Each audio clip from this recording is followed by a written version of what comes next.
El colze és una articulació que es troba entre el canell i l'espatlla. És una articulació que,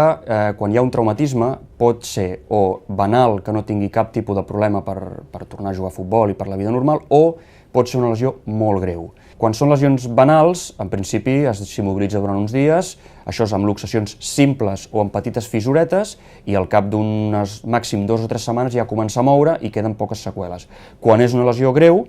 que afecta